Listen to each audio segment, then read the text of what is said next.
The following Jackass Nation production is powered by Cinelinx. Cinelinx.com, your one stop for your news, reviews, editorials, and more.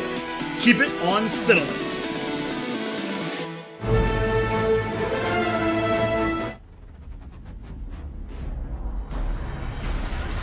You're listening to Gifted Talkers, powered by Cinelinx.com and presented by the Jackass Nation and the Offshoots Radio Network.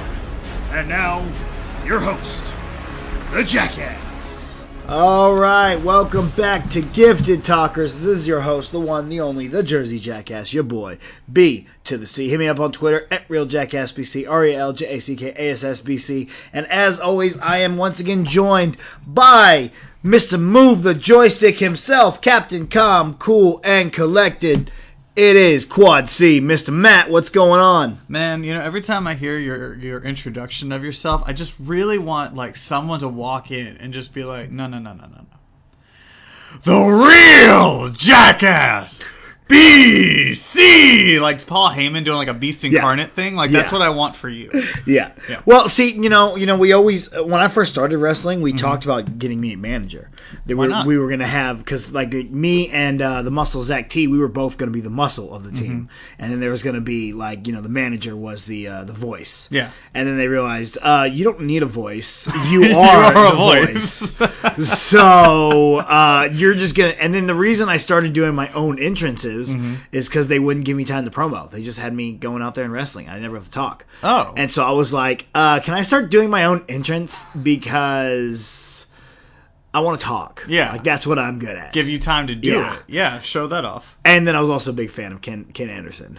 So, yeah, that's where that all came from. Oh, that makes sense now. I know, right? All right, cool. Yeah. So, yeah, a little bit of wrestling 101. How you doing? I kind of just feel like you should still have that manager just to like just do that one thing where you just announce it like in just a really epic way. Or you know how you do the really deep introduction for everything? That's not me. That's totally somebody else. Oh, so sorry. Somebody else. That guy should do it. Yeah, there we go. Your host, the Beast Incarnate. BC. Get it. So every now and then you gotta throw that radio voice in there. You know what I'm saying? Yes. Quite. Yeah. Let's do this. Let's talk about The Gifted. The Gifted, episode 8 of season 1, Threat of Extinction. I'm actually surprised you said it like that because I don't think I've ever heard you say the word extinction properly. I've always ever heard it as extinction. Oh, yeah. Well, that's because Transformers stinks. But unlike Transformers, this episode did not stink. Not at all. It was a very good episode. I really enjoyed it. However, there's really nothing. I didn't get the threat of extinction. Yeah, I didn't get that There's either. nothing that really connected to the name. No, well, I think maybe I could see it, but it's like a subtle thing that you wouldn't really kind of notice, and we'll get to that later as we go through this. But yeah, I could kind of see where it would be, but it's not right in your face. Well, a little bit of a fun fact for this that I figured out while I was watching. I was actually watching Supergirl on the CW app. All right, and they showed a commercial for all the shows that you can watch on all the old CW shows. Yeah, you know, Hellcats and stuff like that. Well, one of those shows is The Game. Do you remember The Game? I vaguely remember The Game. I had like one of the Tia and Tamara, one of those sisters in there, and a couple other people. But Turner was a character on this show. He was on The Game. Yeah, I remember The Game vaguely. I didn't watch a whole lot of it. I remember when I started watching like little bits and pieces. I was, dating my current wife, and she walked in. She's like, "Are you watching The Game?" And I was like, "Yeah, what's wrong?" She's like, "Nah, this is like a bad BET show." And I'm like, "Really?" Yeah. But on CW. Which is weird. I did not know that you could watch The Game on the CW. Yeah, it's on the CW Seed. You can go watch. You can go watch all the episodes. Apparently, does BET not have their own like streaming service? Or something? I have no idea. Oh, okay. Not sure. But yeah, I just thought that was funny when I saw him. I was like, that's Turner. Turner's there. So doesn't he play like a former pro ball player. Yeah, it looked like he played. Yeah. I just saw a commercial for it. I don't actually remember the show very much. I remember the title of it. I remember that it was a show, but I'd never really watched it. Man, I watched like 4 episodes. I had no idea what was going on because I think I was like midway through like the second season, and I'm like, I don't know any of these characters. I think that girl's pregnant. I have no idea. But anyway, so all right, so our flashback was kind of really nothing. They've been doing that lately, where they've just kind of, I mean, they're kind of foreshadowing what's going to happen or what could happen, but it's nothing that has any substance to the overall development of any of these characters. Not like how they had before, with Turner's kid dying, with Polaris and Eclipse, like, I guess we're doing that weird levitating thing with the Aurora. Yeah. So this one was more of, it was set in the 50s in London, and it was the kids' great-grandparents, and showing that they had similar powers, but mostly whenever they unite, they cause genocide? I have no idea what they caused. They haven't really told us. Yeah. Something about a wolf or something. Well, they called themselves the wolf. I have no clue. It was really weird. I had a little bit of an issue with it. Mainly because the newspaper saying mutant fugitives. Yeah. And I was like, mutants weren't really well known in the 50s. They were still hidden. Yeah, it should have been like something like powered something. Powered fugitives. Yeah. But not mutant. Mutant, it was kind of a colloquial term. Yeah, it was something that came out more around the 2000s or so. And so that's what really bothered me. And, that's really just a little timeline issue. It is. That's a continuity issue. Yeah. Which, once again, we know how Fox loves continuity. Continuity, schmontinuity. Exactly. So, but yeah, other than that, all we do is we see that, they were very well named, Andrea and Andrea. Nice. It's easy, so that way you can, you can figure out who's who. The Andes, I guess. All right, so our two main storylines. Let's start with. Before we get to that, we talk about pet peeves a lot on this show. One of my pet peeves is whenever they start in a different language and then they go into like English, but with like an accent. And they did that with this flashback. Oh, really? Where they were talking like in, I don't know, German. I have no idea what language they were talking in. And then they's like, but what do you think will happen? And you're like, what? Come on. Like, no, just keep it going. Did you just run out of words for like, German or something? Do you not know any more German? Clearly they don't. Yeah, you know what? I didn't even pick up on that, really. It didn't even cross my mind. They always do that. Shows, they do like... They say one thing in another language, and then you get a response in another language, and then the very next line, it's in English, but with an accent. And that just always bothers me. And especially if you're doing a flashback, where those two characters aren't going to be around anymore after.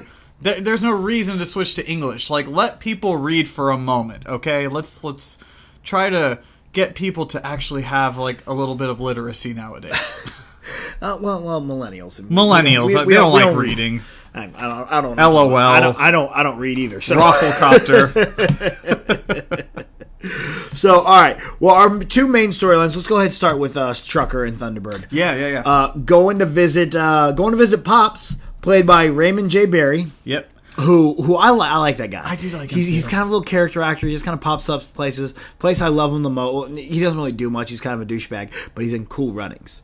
Oh, Yeah, he's the guy that doesn't want the Jamaicans to be a part of a team or be part of the Olympics. He's such a great bad guy. Yeah, he does. I like him. Yeah.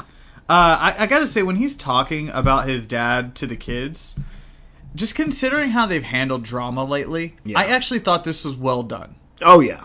Because lately it's been like... You say one wrong thing and everybody freaks the hell out, and it just seems really unnecessary. But this one, it felt right. The way he's talking about his family, the way he justifies why he never really had a relationship with his dad. I thought that was good. Yeah. Yeah. I mean, I liked it too. I really liked. Granted, it was just a lot of exposition. It was really, the whole while he was talking with his dad was really just, let's catch everybody up with some stuff, right? And give some. But we find out that Pops was a mutant.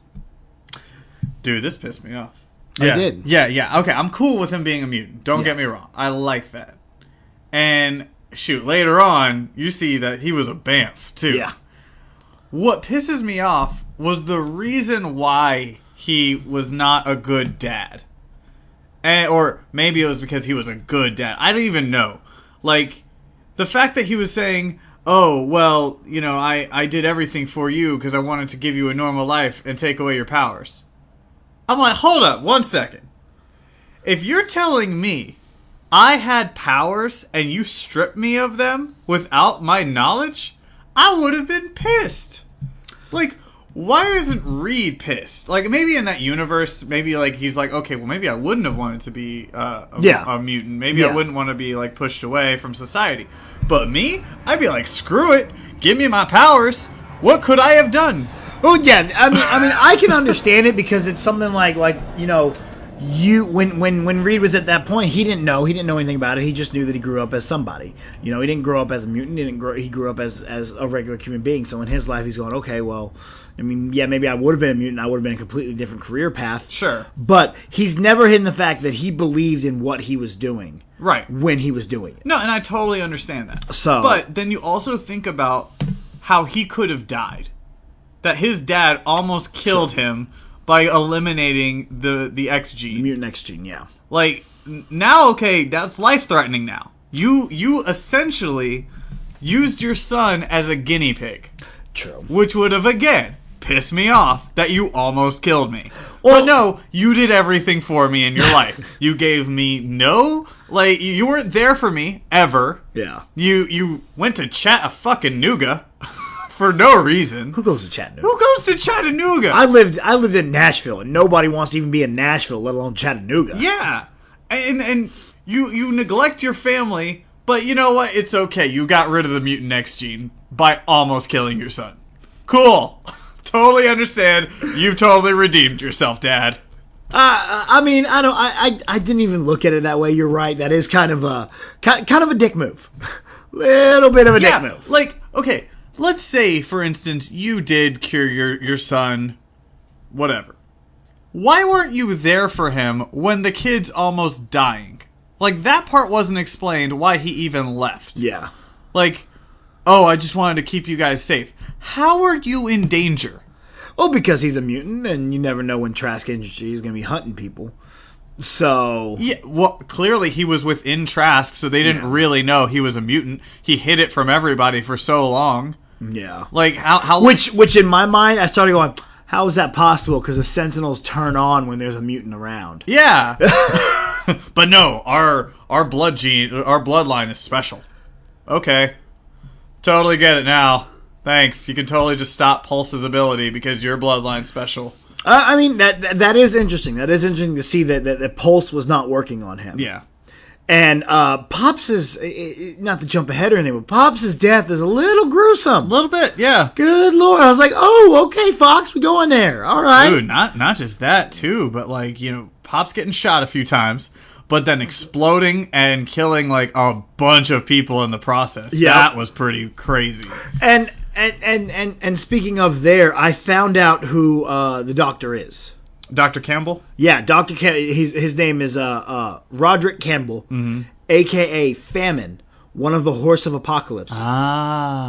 He was later known as Ahab, who was the leader of the Hounds, who were mutants that were brought in to hunt down other mutants. Interesting. Yes. So he might be a mutant? Maybe he's just leading the Hounds. No, because he was Famine. He was one of the horses of one of the 4 horsemen of Apocalypse. So I wonder if he had to have some kind of mutant powers powers or something. Which I guess maybe he's hiding his mutant powers. I guess. Which would be really kind of cool as like a hypocritic thing. Yeah. I didn't see too much on what his powers were other than intelligence. I mean, I assume he starves people. And some extra strength. Yeah. Do what? He starves people.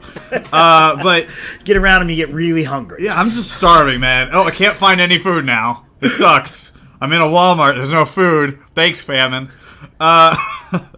Well, dude, he got messed up, too. Yeah. Like, they were even yelling, like, we gotta take you to the hospital or something, and he's holding his face. So I'm wondering if it's gonna be like a Two-Face sort of deal. Yeah, that would be interesting to see. I didn't find many, like, pictures or anything of him from the comics. Again, I didn't, it was early this morning that I actually watched it. So the research was a little, I'm too tired to do this.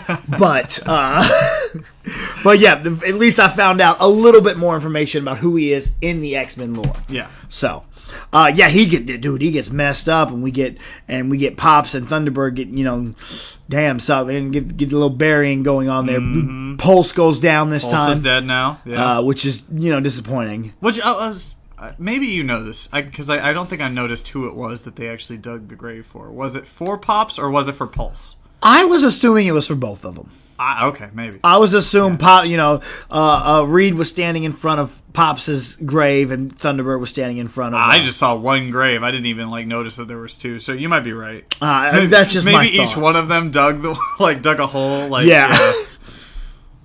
But so we now find out that by the kids have the same powers as the grandparents did. Yeah, and when they hold hands, it causes some sort of massive power that will destroy everything, I guess. Yeah. And then, I love that line. You're just like, have they held hands since finding out they have power? That's a weird question. Why? What? Yeah, what? Can I get some context? And Reed doesn't even go through it. He's just like, I have no idea. And it just keeps going. I'm like, wait a minute. I'm going to be like, why would you ask that? Like, what? I don't know. Yeah. Why is that a problem? I would figure out a little more about that because it would catch me so off guard. Like, I never thought anyone would just have they held hands. I don't You'd know. have to ask their mother. I have no idea. Yeah, that was a weird question, but I get where he's going for. But I'm like, a little context would have been nice to help out Reed there for a second. Yeah, little bit. Yeah. So, let's see what else did I have on that. I started tripping out because who was it? I think it was Thunderbird that comes running in to talk. Yeah, Thunderbird comes running in to tell them. He goes, "There's a car outside. I think it's Sentinel Services." Dude, that threw me off too. And then it goes outside and the car says Sentinel Services on it. I'm like, oh, you think, Thunderbird? Do you think it's Sentinel Services? Yeah, I'm like, you have the most amazing tracking ability ever. You can see things from afar. And you couldn't read the side of a car? Well, you see, I have dyslexia, so I'm not sure if it says Sentinel Services. I'm not exactly positive. That started tripping me out. I was like, oh, I literally put in my notes. Notes. Oh, really? Is it Sentinel Services? I was going to put that in my notes, but I'm like, I don't know if we're going to talk about this. No, I'm glad we did. Yeah. Exactly. I was laughing. I was like, come on now, bro. Yeah. Come on now. You knew it was Sentinel Services. You could have just said, hey, a car's coming. It's Sentinel Services. Okay. Little bit of a fix the dialogue there. A little bit. Yeah. All right, so back in our other story, when Dad gets back home, we have the emotional moment, and the kids do hold hands. Yes. And I was sitting there waiting for something to happen. Nothing really happened. I was waiting for a tiny light just to show, but nothing. Nothing. Yeah. So our other storyline sees one of the hounds getting in, is officially inside the organization now. Yeah. And we meet our extra of the week, the telepath. The telepath, yeah. I thought that this was very rushed. Yeah. Yeah. Also, this was just there. Yeah, okay, they just announced that they were going to do this infiltration mission where they're going to put one of their hounds in there to try and ping the location of their base. Well, on the first mission to go get the refugees, suddenly there's one there, and they realize, oh, hey, this guy's not good. He's already infiltrating. Yeah. And I'm like, you couldn't have let this dude for one more episode? Well, to be fair, you could argue that we don't know how much time has passed. True. Maybe that mutant had been there for a minute. We don't know. No, I wouldn't say that mutant had been there for a minute because they just picked up that mutant. I thought that mutant was now going somewhere else though. Because I get the feeling that mutant had been there for a while and now they're transferring to another location. No, I think they were picking up refugees from that church because Sentinel Services was running around trying to take out all sanctuaries. So they hid them in that barn, and that's whenever the telepath was like, hey, I read her mind. She's bad. And that's whenever she went all, like, not Flash on them. And not Flash. Yeah. And then they ended up having to take her out. Which, by the way, I thought was a really cool fight sequence. Oh, yeah. That was really good. But outside of that, like, I just thought whenever they brought her back, like, that started... Like, when they already announced what was going on or where they already figured it out, that part to me felt really rushed. Yeah. Like, well, again, how many? We said there's only how many episodes did we say there was? I think we said like 13. 13. See, yeah. So we kind of have to go a little fast. I know, but it could have been like one more episode. I was kind of hoping that there was maybe an extra that they would introduce. Yeah. And it was going to be a deal where you found out later on, like at the end of the episode, oh, you saw his wrist, and you're like, oh crap, that guy's part of Sentinel Services. Yeah. And then that would have made that extra seem really interesting. Yeah. But instead, they used drugged up mutants that can't talk in order to infiltrate, which seemed like a really weird method to begin with. Well, yeah, I mean, and the way I'm seeing it is it's kind of what they had to do because they've set up, because Pulse doesn't really have much of a personality when he's under that influence. No. So maybe it's some kind of side effect that they have, because they haven't gotten whatever it was that Stryker used to use on Lady Deathstrike. Right. Because Lady Deathstrike was just fine. Yeah. You know, so... But I don't know. Maybe it's just they needed to move along quickly, because we do have only 4 episodes left. And so they didn't want to waste too much time on it. That would have been a good way to do it, though, to have someone like reveal at the end. Yeah. But it just seemed like their plan unraveled so quickly. Like, these are the most amazing detectives in the world. Well, they are mutants. So, good job. One of them was a telepath, so it's kind of like, oh, look. Which also was very coincidental that was a telepath. There's a lot of telepaths in the mutant community. Well, she reads feelings. Yeah. Yes. She's hers not really a telepath. Hers was a little weird. I gotta be right next to them, and they gotta be thinking about a certain thing. Yeah. And then I gotta be like, yo, what's up? I have a ton of parameters. Basically, they have to tell me what they're thinking, and then I'm like, oh, I'm telepathic. I know their thoughts. So she's Miss Cleo, essentially. But I did like the way her eyes flickered. I thought that was a cool effect. That was really cool. And just in the fight, she gets a nice little cut. She does. And we find out that Mom apparently knows how to do stitches. Dude, okay, like let's get into Mom for a second, because I had a couple issues with this. First of all, whenever she sees that, because we find out later that the mutant infiltrator, Chloe, I guess was her name. Chloe. She was going through withdrawals because they were using certain drugs on the hounds. We got mutant drugs. Mutant drugs now. Yeah. So Mom says, oh, she looks like she's going through withdrawals.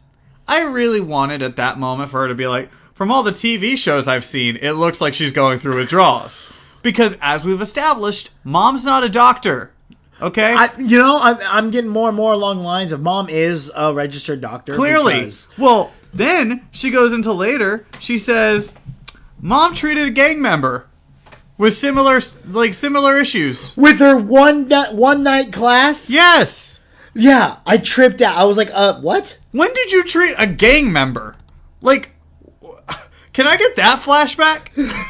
That needs to be the next one. Yes. We need some Mom flashbacks. We really need to figure out what's up with her past. Because she keeps saying that she's not a doctor. She doesn't know how to do this stuff. But you treated a gang member with what, a gunshot wound? I can't remember what the same wound was. But I'm like, really?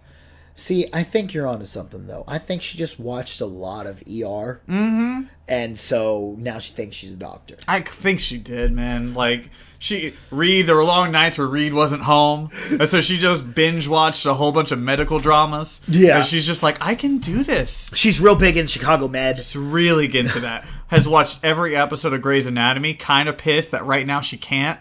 So yeah. So she's living it out herself. She is. I think that makes the most sense. And that was, I was gonna compliment Mom because I liked her personality in this episode. Yep. But then she's just started throwing out this bullshit, and you're like, what are you? Just tell me what you are. Maybe she's a mutant too. Maybe her mutant powers is living vicariously through doctors. She only needs one class. Just one class. She's a genius who only needs one class, and suddenly she now knows everything about medicine and teaching. Yeah. So kids use our powers to, conceal not Quicksilver. Yes. And we get the little drug into her. And we bolt her down. Yeah. Bolt her ass down. Oh, really? No kidding. Polaris just gets that bar and just puts it all over her. As much as I didn't like the reason for the drama between Polaris and Eclipse, we know they're having their drama because Eclipse was helping out Carmen, Miss Wannabe Scarface. Yeah. And I really liked the interaction between them in this episode. Even though I may not have liked the reason for the interaction. I liked their interaction. I'll agree with that. I liked it too because they needed a little bit of drama, a little bit of something to spice everything up. I like the reason for it because it's understandable. Like, you can understand both sides of the story. Yeah. And eventually, like how we saw in this last the end of the episode, they're just putting it all aside. They're going to be fine. But I did have one note about Eclipse versus Polaris. Mm-hmm. Clearly, Eclipse doesn't know how torture works. Because Polaris is about to, use knives to torture. And he's like, "What are you doing?" And I'm like, hold up. Before she even said anything about him being the torture guy for the cartel, I'm like, you know what she's doing. What the hell are you doing? Stop trying to distract her because she's just trying to get information out of this girl. Well, I'm the opposite. I was with Eclipse on that because he doesn't like what he used to do. He's not okay with that, and he even says it in this episode. I came here to get away from that life. Sure, they have to be better than that. They can't use their powers on other mutants like that, right? To torture people. But when you're trying to torture somebody or even try to get information, even if it's just a bluff, there's a good cop, bad cop sort of deal, where it's like, you've got the aggressive one at Polaris who's just going to be like, "I'm going to destroy you!" And then Eclipse is like, "Hey, if you don't want her to destroy you, just tell us what we want." Yeah, but the same thing is Polaris is a little uneven, and you're kind of like... She's also probably going through those hormones of having a mutant baby. Polaris might just stab this chick a couple times, just to be like, "Damn you, I don't really care." That's true, but I think it could have helped Eclipse really get that bond together if he went up and was just trying to talk to her and just play that good cop and then look over her and be like, "Hey, this isn't going to work. Let's just don't do it. Just don't do it." And then she gets mad and then she's like, and he's like, "Look, this is what happened when I did this." And yeah. See, I don't know. I like the reaction from Eclipse in that situation. Mm-hmm. And again, because of the explanation of, no, I got into this to get away from that. Yeah. And and it's the same thing with Charles Xavier and how, mutants shouldn't be using their powers on other mutants and stuff like that. You don't know Charles Xavier. I know, but then you look at Magneto, and Magneto's like, "Well, if I got to kill a couple mutants, I got to kill a couple mutants." And Polaris knows Magneto a little bit. Yeah, a little bit. So that's just where my thought on that situation was. But I liked it. We get a little information of they're the Trask Industry building. We didn't get much out of Telepath comes to help. We didn't get much out of not Quicksilver. No, you didn't. She just basically had the one vision. That was it. Yeah. It was an information gathering episode because, as we know for next week, and we'll get to what happens next week, it's going to be kind of an infiltration of that facility. But we'll get to allegedly. Allegedly. You're right. That could be in 3 weeks. I don't know. So, one of the other things, the only other small storyline we had was a little bit of Dreamer and Blink and the little mutant kid. Nora. Who we don't know her powers. Oh, wait, before we jump into that, the mutants start coming up and they're like, "Why are you letting this chick out?" And Lauren's trying to be like, "Yo, calm down, big boy." And then little brother gets a little gangster on homie. Yeah. Okay. I was all like, "Yo, step in there, bro. What up? Okay. I liked that too. And he's just like, "I will tear you apart." And that big dude was like, "Yeah, all right, I'm cool, man." Yeah. Look, I like that. Don't get me wrong. But it forced me to ask the question of, why is this guy yelling at kids? Why isn't he yelling at the people downstairs? Why is he deciding to yell at Lauren? Oh, I thought they were right next to him. Well, he just went up to her and he was just like, "Hey, why are y'all letting her out? And, like, because they're all upstairs, and they're pointing downstairs. And she's like, Oh, I didn't even realize. I thought they were all standing next to not Quicksilver. No! Like, they were upstairs looking down at the situation, and he's yelling at these kids like they can do something about it. I'm like, what the hell is wrong with that guy to begin with? Why doesn't he go downstairs and talk to the people who are hanging out with not Quicksilver? Well, maybe he was on his way to the stairs. And then Lauren gets in the way. He just saw Lauren, and he's just like, hey, I'm going to yell at you instead. I'm mad. Well, that you never know. You just never know. I thought that was the dumbest thing. I'm like, that guy should be kicked out just because he almost got into an altercation with kids. I liked it because little brother steps in. He's just and again, it's not very often. I got something good to say about little bro. Yeah. But little bro steps in there and is all gangster like, bitch, I will rip you apart. But that scene was only served that purpose. Yes. There was no other substance in that scene. I think it was to lend credence to the fact that later on we're going to do the whole kids standing together holding hands. Yeah. It was to add to that, I think so too, but it still was like, you could have done that in another way. Maybe have the kids downstairs and they walk up to him when they're yelling and stuff. Yeah, true. Very, very, very true. But again, I don't know. I liked it. Our other little storyline was, like we said, Little Mutant, that we didn't know what her powers were. Yeah, she's just blue. Yeah, she's just a little bit blue. Shades of blue. She's slowly changing completely blue. Mm-hmm. And Blink, Dreamer walks up to Blink at the beginning of the episode. I actually have a note about this. And goes, hey, no hard feelings about all that, right? And Blink's like, I'm sorry, what? What do you mean no hard feelings? I love her response was, too bad, because there are hard feelings. It's like, yeah, I'm not here for you. I'm here to get these people that killed my old foster parents. I actually wrote what I kind of thought Blink was going to say in that moment, whenever she's like, well, too bad. I'm not here for you. I'm here for a warm jelly donut. And then she goes into vengeance. And I was like, oh, wait, scratch that out. Vengeance. You just love that warm jelly donut. I love the freaking warm jelly donut. Every time I see Blink, I'm like, warm jelly donut. That's it, right there. I will latch on to that thing for the lifetime of this show. Just warms your heart there. It does. I love that moment because she cared about nothing except for a warm jelly donut. The most random ass thing you could care about. Well, then we get a little bit of a nice little moment between Blink and Dreamer when they help the little kid out there at the end. Yes, that was cool. Except I thought that it was a little too coincidental that Nora was a foster child of the same family that Blink was from. Yeah. Like, out of all the mutants that were in that area, you happened to find the one that survived this little killing, this shooting, whatever it was.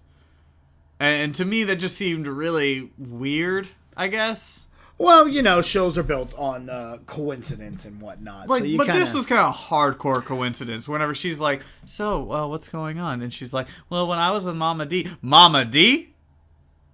So you were the foster child over at, like, the same place I was at? Well, I mean, and again, it's not that far from where they were, right?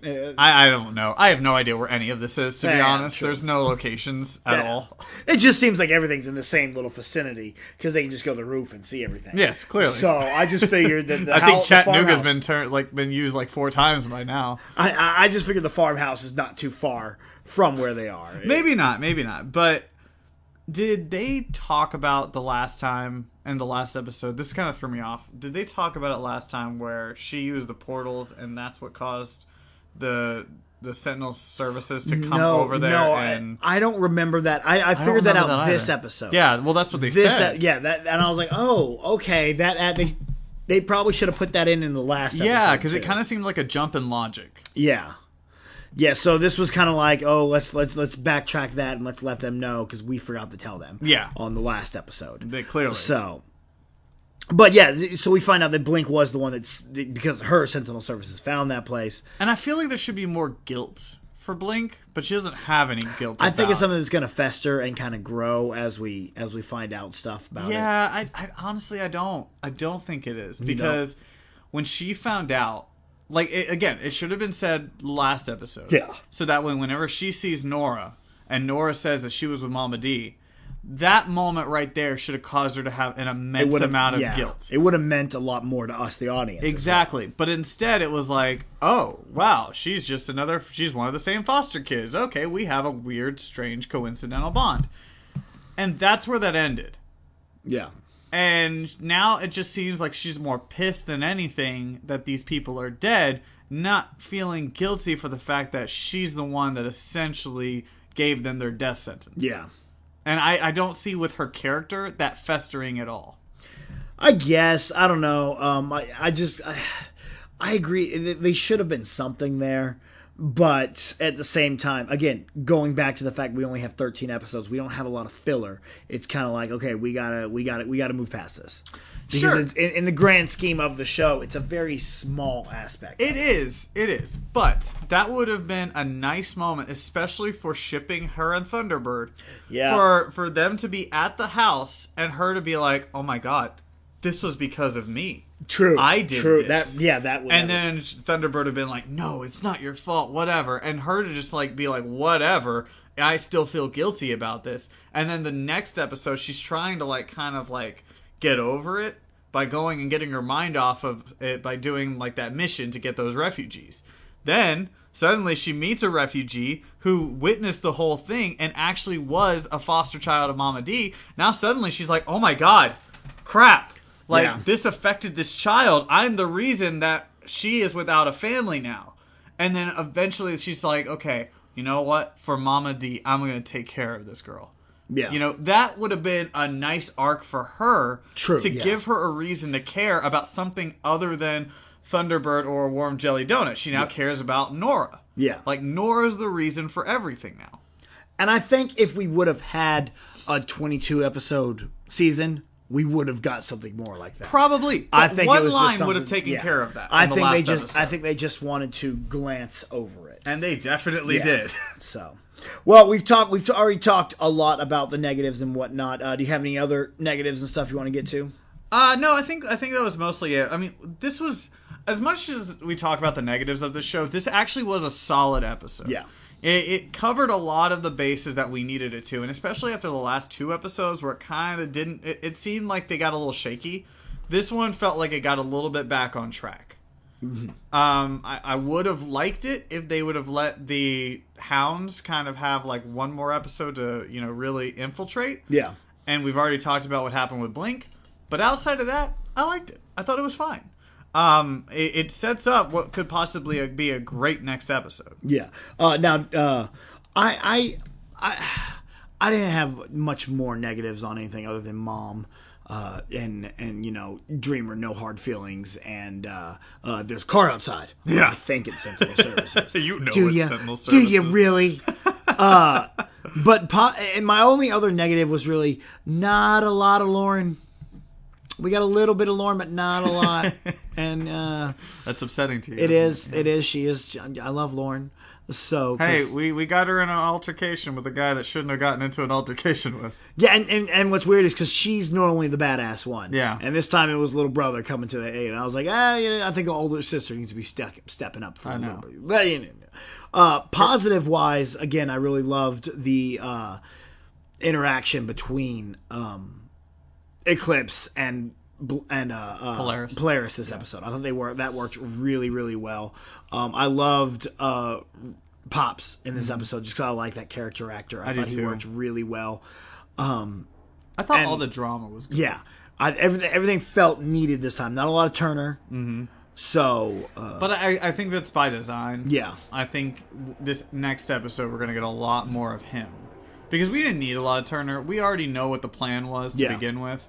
So, you know, now he sees, okay, well, this plan didn't go through. This plan didn't work. Let's do something else. Something like that. Yeah. So, did you watch the preview? I did. All right. So, you have a little bit more of an idea of what's going to happen. I did not see the preview. So, we won't have an episode next week. So, any of you guys that are listening, I know. Any of y'all listening right now, we will not have an episode next week. In 2 weeks, the next episode of Gifted and Gifted Talkers will premiere. Return. Will return, yeah. So, in 2 weeks, they're going to be infiltrating that Trask Industries place. Okay. And they're basically going to get caught. Oh. Yeah, or it seems like it. It seems like Trask is going to pretty much figure out what's going on and go and attack, right? But it looks like it's going to force the kids to use their little handshake powers now. Oh. Yeah. So we might get a better idea in 2 weeks about what their powers are, allegedly, because again, we saw Thunderbird putting up a giant cinder block 4 times before we actually saw it. So yeah, allegedly. It could be like this was a preview where some of the kernels of truth were in there for next week, but some of them were or in 2 weeks, and some of them were for like later on. Yeah. Well, I could say as far as predictions go, I'm starting to backtrack on my idea of Dreamer going heel. Yeah, and a lot had to do with this episode and her interaction with Blink. Yeah, it kind of made me go, oh, you know, maybe that's not the route they're going to take her. I'm curious too, because it seems like everything that we've predicted from the beginning is starting to unravel a little bit, and I almost think it's because the writers listen to our show. And it's because they're like, well, they've already called us on what we're going to do, so let's go ahead and swerve it. Matt, if they were listening to a show, we would get some fixes in the fact that Mom's not a doctor. That is true. Because we harp on that more than anything. But I think at this point, they're like, you know what? We're driving it home. She's a freaking doctor. Screw those 2 guys who do that show. We're just dealing with it. Just dealing with it. Yeah. But, yeah, it's because little brother seems like he's not going to go full evil, but I still think he's going to. I still feel it. I still think it too. I think they're going to use that handshake power for a while, and then, well, not a while, but a couple times, and then eventually they're going to get away from it. And Lauren's going to be like, we can't do this. Right, because something bad is going to happen with it. And little brother's like, I don't care, let's destroy shit. Right. And as far as Dreamer, I feel like that's kind of one of those hoodwink things where they're kind of showing you like, oh, she's probably not. But then Thunderbird's going to choose Blink, and it's going to be like, screw it all. I hate this place. I'm out. Yeah. Yeah. And then she's going to go bad. Could be. Again, I didn't know there wasn't an episode next week. I'm really kind of depressed right now. 2 weeks.